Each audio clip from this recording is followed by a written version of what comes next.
let's talk about metal guitar arranging.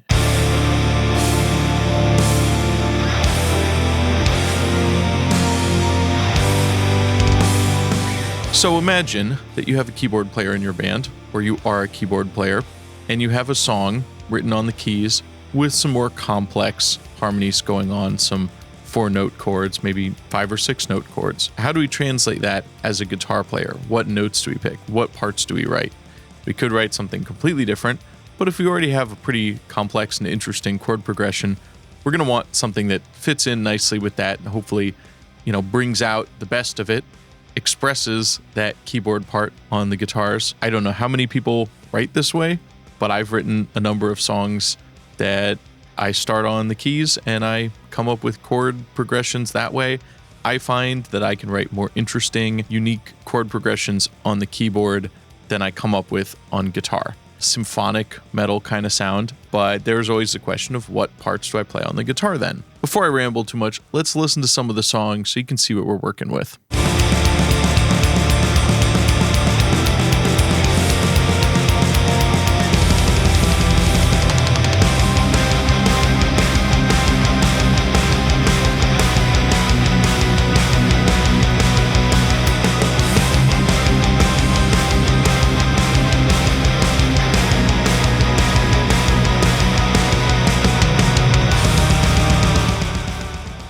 So I've actually got two versions of the guitar tracks for this song with different arrangements and different notes.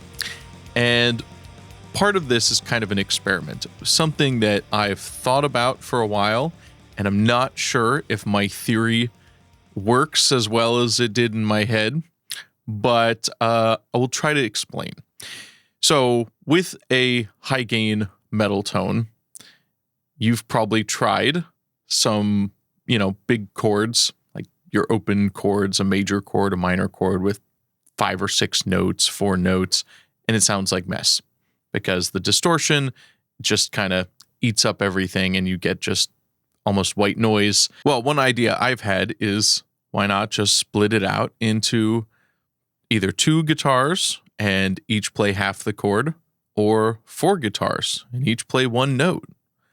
Would that fix the problem of this kind of distortion stacking up in a way that doesn't sound good? My hypothesis was that splitting up a 4-note chord into 2 guitars or 4 guitars would improve the clarity or the tone overall through the distortion. You'd be able to hear the chord and the notes more clearly.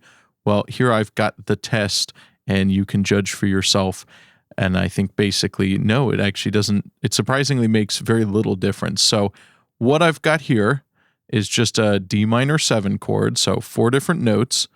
The first tracks here are both playing all 4 notes, strumming out all 4 notes on each guitar. I just doubled it because the rest are doubled. In this next one, I've got each guitar playing 2 notes. So one is playing the bottom half of the chord, D and A, and the other is playing the top half, F and C. And those are panned left and right. And then the next one, I've actually got 2 amps going on here and 4 guitars. So one is playing D, one's playing A, one's playing F, one's playing C. So 2 amps and 4 guitars. Does it really make a big difference? Is it worth recording like this?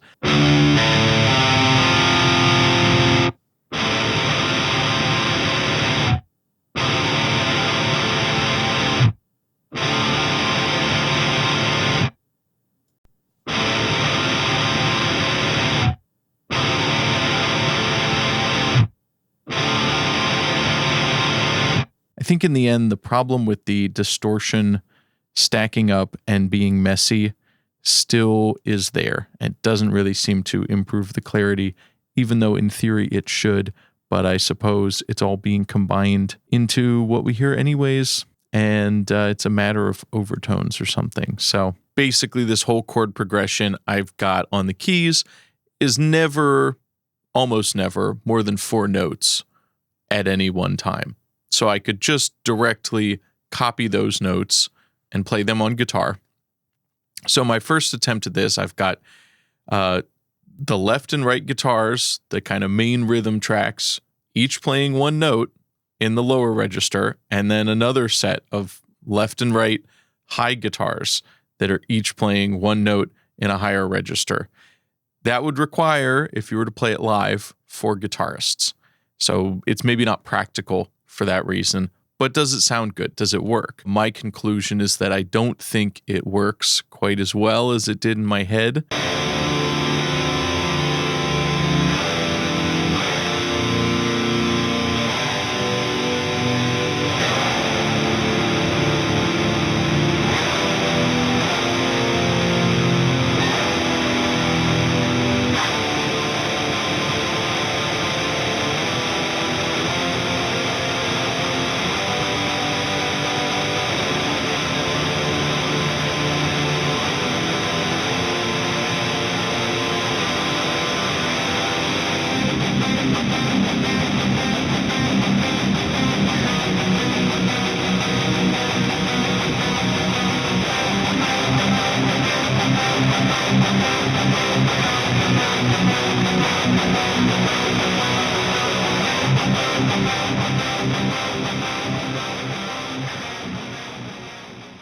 Even though they're only playing one note, and so the distortion isn't messing it up quite as much, it still kind of stacks anyways. Even if it's not happening within the one amp, it kind of happens when you blend them together, if that makes sense, which is something I didn't quite anticipate. So while I was pretty happy with how it came out with these 4 tracks, I wasn't quite happy with the fact that it was just a bit unrealistic. So I went back and I kind of did a more normal approach, what I would usually do in a case like this, where I sort of pick and choose what notes I like and what sounds good on the guitar out of the keyboard parts and record those. And they're different between the left and the right tracks. And then I also pulled out from the first set of recordings some kind of lead parts, some of the higher melodies that I liked, as if, it was overdubbing a lead, which is pretty common. So I've got 3 tracks there, but mainly a left and right rhythm track, though they are different. And that does also, in a sense, weaken the power of the sound. So if you wanted like a really heavy chug breakdown, then you'd want, both left and right guitars doing the same thing. If you have them playing different notes and different harmonies, it might sound cool, but it won't sound quite as powerful. And so that's a case where you might want to overdub extra notes on top on a centered track, or, do some sort of quad tracking there.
In this track, my more middle ground approach, I think, where I am playing notes based off the keyboard parts, but I'm not splitting them out completely into 4 voices.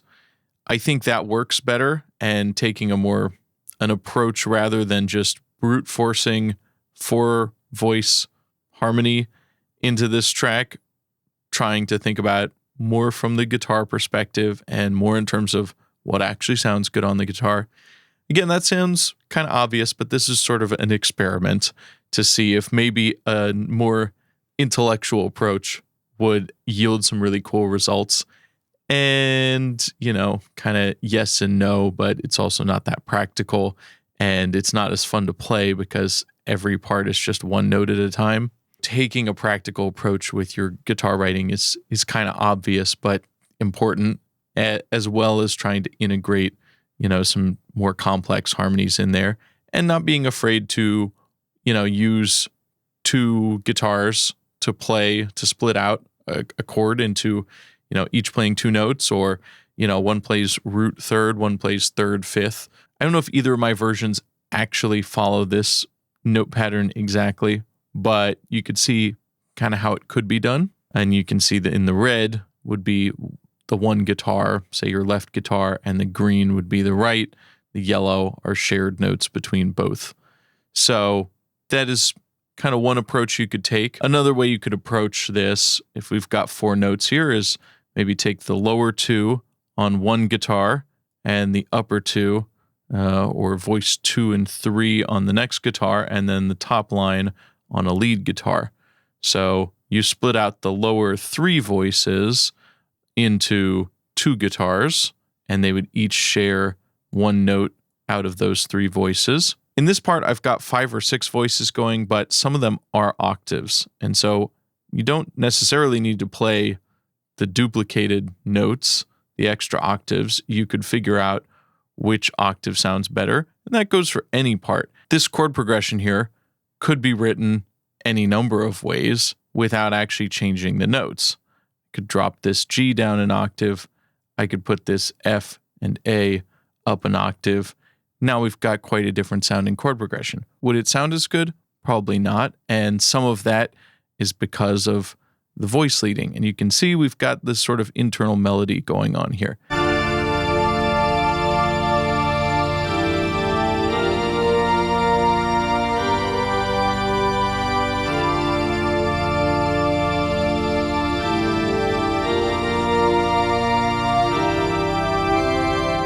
This isn't anything too complex. We've got a rising melody in these lower voices and a drone on top.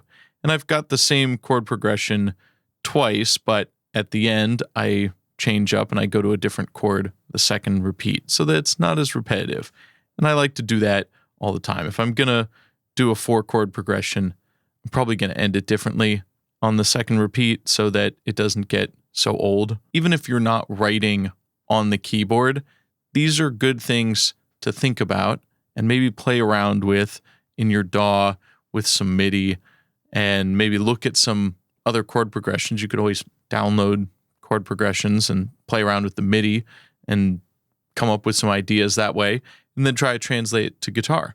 And you don't even need to use keys in the final track if you don't want to. But I think this is a good technique, good kind of workflow for coming up with more epic and symphonic chord progressions and guitar parts. Thinking a little outside of the guitar, because it's very easy, I think, to kind of get stuck into what kind of riffs we like to write and play with our own unique style, what you've developed and learned over the years, the kind of riffs that are your sort of go-to shapes and chords and patterns.